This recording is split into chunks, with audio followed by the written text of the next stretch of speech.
हाँ बेचा जय ढोलकिया एबे बीजेपी दल रे सामिल होती आउ से बीजेपी दलर प्रार्थी हेबा यथेष्ट संभावना रही तेबे आम सहित जय ढोलकिया अच्छा तांकर प्रतिक्रिया नेवा से आग को केमती उपनिर्वाचन पाई केमती प्रस्तुति करिसेंते। जय आपण को कलिंग टीवी रो स्वागत। नमस्कार आज्ञा धन्यवाद। केमती कोन ए जो आपण बीजेपी रे योगदान कले ए यात्राटा केमती थिला? नहीं देखो ये यात्राटा पार्टी छाड़ी करी आम दल विजु जनता दल के छाड़ी करी भारतीय जनता पार्टी के सामिल हेबा पाई मते टिके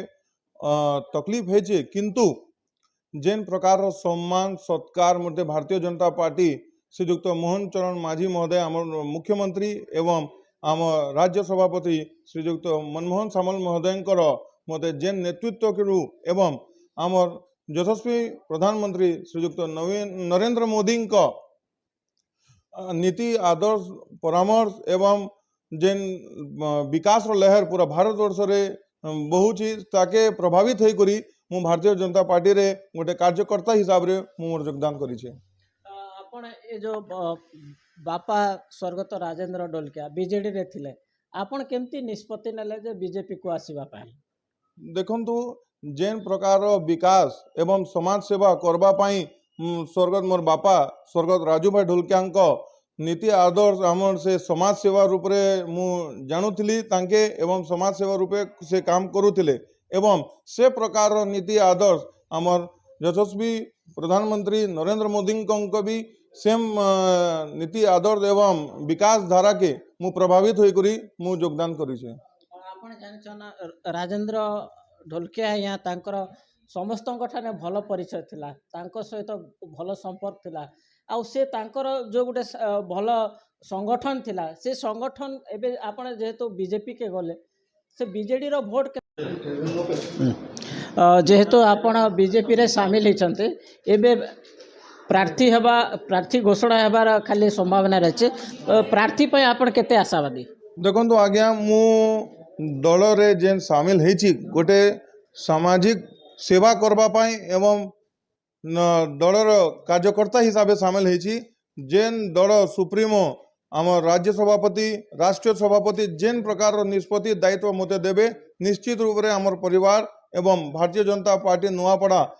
एकजुट दृढ़ संकल्प नहीं करी आमे उपनिर्वाचन पाई प्रस्तुत रहबू। किछि बीजेपी कार्यकर्ता माने आपण जेते बेले बीजेपी रे जॉइन कले से माने आपण को स्वागत करछु किंतु प्रार्थी हिसाब रे देखबा के नहीं चाहबा सेटा के केनता आपण मैनेज करबे? देखंतु आज्ञा विकास के समस्या एबे तो आपण खाली प्रार्थी घोषणा हेबार बाकी रही छे आगे आपण केनता बढ़बे केनता ए रणनीति करी केनता निर्वाचन के आसबे? निश्चित देखो भारतीय जनता पार्टी रो सुप्रीमो गोटे नहीं एवं समस्त पार्लियामेंट्री बोर्ड जेन प्रकार निष्पत्ति देवे एवं राज्य सभापति राष्ट्र सभापति निष्पत्ति आसबा एवं आशीर्वाद रूपे आमे एकजुट होकर आमे समाज सेवा भी करवा एवं उपनिर्वाचन पाई जे प्रार्थी घोषणा करिवे भारतीय जनता पार्टी मु स्वीकार होकर तांको पाई समस्तों पाई भारतीय जनता पार्टी के दृढ़ संकल्प नहीं करी मजबूत करबा पाई मु उपनिर्वाचन रे काम करमी। आपण केते आशावादी अछन? मु आशावादी रूपे मु कहूनी मु दल रे समाज सेवा करबा में एवं विकास धारा के आगोई हमर गाँ पर्यटन नहीं करी जीवा पाई मु योगदान कार्यकर्ता रूपे मु दल रे शामिल होइछि। एथिले जय ढोलकिया जे कि एबे बीजेपी प्रार्थी होइछन्ति बीजेपी दल रे शामिल होइछन्ति एवं से बीजेपी दलर प्रार्थी भाव में यथेष्ट प्रार्थी हेबार यथेष्ट संभावना रही है। नुआपड़ार वीडियोग्राफर मेघनाथ नायक सहित कुनु करवा कलिंग टीवी।